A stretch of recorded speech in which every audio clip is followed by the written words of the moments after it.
దేవునికి స్తోత్రం, దేవునికి మహిమ కలుగును గాక. మీ అందరికీ నా నిండు వందనాలు.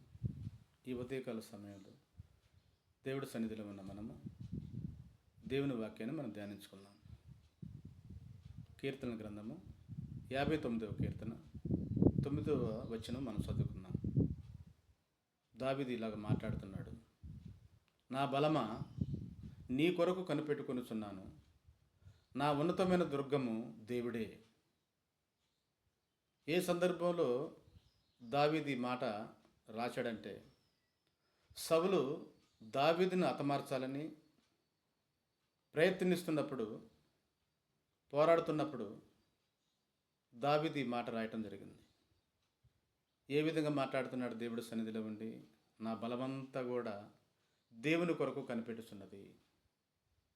నా ఆలోచనలన్నీ కూడా దేవుని సువార్త ప్రకటించాలని ఆశపడుతున్నది. ఏ శ్రమ వచ్చినా, ఏదొచ్చినా కూడా, మరణం వెంటాడుతున్నా కూడా దావీదు చెబుతున్న మాట, నేను దేవుని కొరకు నేను కనిపెట్టుకొని ఉన్నాను. నా బలమంతా కూడా దేవుడిదే, దేవుని కొరకే అంటున్నాడు. మనము కూడా, క్రైస్తవులు అనబడుతున్న మనము కూడా, దేవుని రక్తంతో కడబడుతున్న మనం కూడా, దేవుడు బలం కలిగిన మనం కూడా, దేవుడు ఆలోచన కలిగిన మనం కూడా సువార్త ప్రకటించేవారిగా ఉన్నామా? ఆత్మను కాపాడేవారిగా ఉన్నామా? ఈరోజు దేవుడు నిన్ను కాపాడినప్పుడు, రక్షించినప్పుడు, ఆయన రక్తంతో కడగబడ్డ నీవు నీ కుటుంబాన్ని కట్టుకోవాలి. నీ బలమంతా కూడా నీ కలిగిన వారందరినీ కాపాడుకునే రీతిగా ఉండాలి మన ఆలోచనలో. కనుక ఈ ఉదయకాల సమయమున నేను ఏమేమి ఉన్నాను? నా కుటుంబం కొరకు, నా వాళ్ళ కొరకు, నా రక్త సంబంధుల కొరకు, నా బంధువుల కొరకు నేను ఏ విధంగా బ్రతుకుతున్నాను?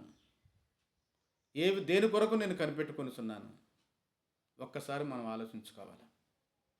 క్రైస్తవుడు అంటే క్రీస్తుని పోలినవాడు, అనేకుల్ని కాపాడేవాడు, అనేకుల్ని దేవుడి సన్నిధికి నడిపించేవారిగా మనం ఉండాలి. ఈ భూమి మీద అన్నీ మనకు కావాలి బ్రతకడానికి. కానీ ఇక్కడి నుంచి వెళ్ళిపోయిన తర్వాత దేవుడి దగ్గర బ్రతకడానికి కావలసిన బలాన్ని ఈ భూమి మీద మనం సంపాదించుకొని ఆయన సువార్త ప్రకటించే వారిగా ఉండాలి. మన ధనము కానివ్వండి, మన కారులు కానివ్వండి, మన బంగళాలు కానివ్వండి, ఏదైనా కూడా దేవునికి మహిమకరంగా ఉండాలా. దేవుని సన్నిధికి నడిపించే రీతిగా ఉండాలి అన్నీ కూడా. కనుక మనం దేవుడి బిడ్డలం కాబట్టి, దేవుని తెలిసిన వారు కాబట్టి, దేవుని రక్తంతో కడగబడ్డవారు కాబట్టి మనమందరం కూడా దేవుడికి మహిమకరంగా ఉండే కృప దేవుడు మనకు అనుగ్రహించి నడిపించి